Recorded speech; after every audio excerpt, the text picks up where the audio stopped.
Assalamualaikum, saya Muhammad Farid dari kelas 11 TKJ 4 ingin mengerjakan tugas KK2.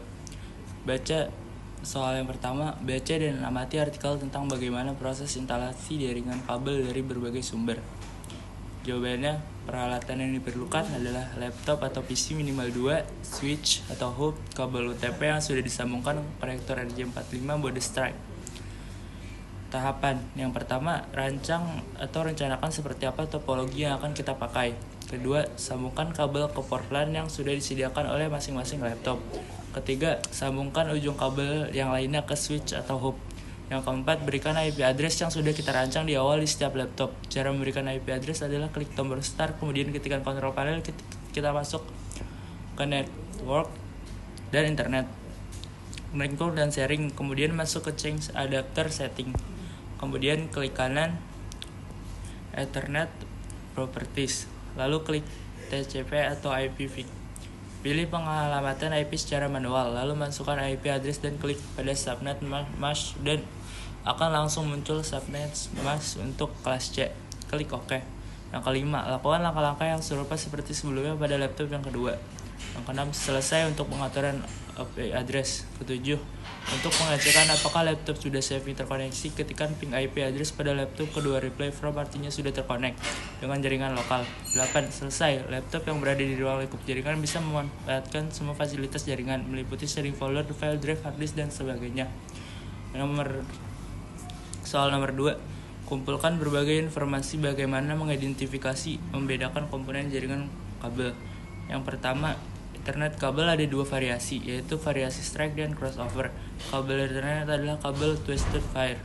Variasi strike digunakan ketika ingin menghubungkan dua perangkat yang berbeda. Misalnya PC dengan switch, dalam kabel Ethernet data akan dibawa dalam bentuk sinyal listrik. Nomor 2, kabel fiber optik akan membawa data dalam bentuk gelombang cahaya. Ini adalah mode komunikasi kabel tercepat. Ketiga, kabel koaksial, terutama digunakan untuk komunikasi audio dan video. Kabel ini bisa ditemukan di rumah kita seperti set-top box yang menghubungkan antara parabola. Kabel ini membawa data berupa sinyal listrik.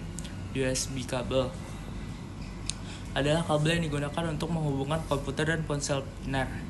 3. Lakukan analisis bagaimana tentang memecahkan dan menyelesaikan instalasi jaringan kabel. Masalah 1. Kerusakan pada kabel dan konektor jaringan. Khusus kabel TP-RJ45, penyelesaian masalah dengan menggunakan LAN tester. Kedua, kerusakan pada switch dan hub. Bisa dilihat dari materi lampu indikator penyelesaian masalah. Mengganti dengan yang baru.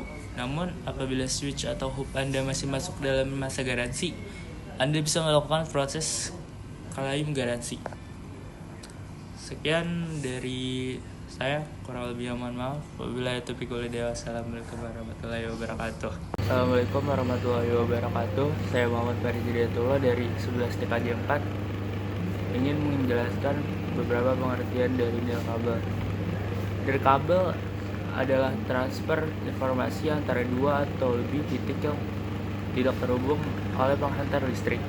Jarak bisa pendek, seperti beberapa meter untuk remote control televisi, atau sejauh ribuan atau bahkan jutaan kilometer untuk komunikasi radio dalam ruangan. Yang kedua, ada komponen-komponen dalam jaringan nirkabel.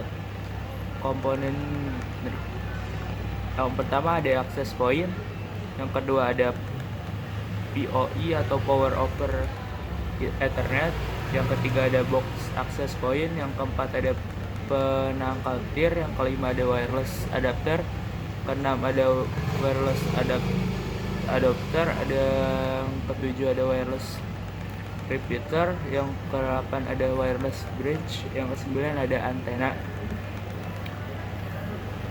Soal 3 ada jenis-jenis jaringan. Yang pertama ada ad hoc. Jaringan ad hoc adalah salah satu jenis dari wireless area network atau LAN yang terdiri dari sekumpulan node-node yang berkomunikasi satu sama lain secara langsung tanpa melibatkan node perantara. Seperti access point, setiap node pada jaringan ad hoc memiliki interface wireless mode-mode dalam jaringan. Ad hoc bersifat dinamis dan dapat berubah-ubah. Yang kedua ada infrastruktur. Infrastruktur jaringan merupakan sebuah kumpulan sistem yang saling dihubungkan oleh berbagai macam bagian dari sebuah arsitektur telekomunikasi.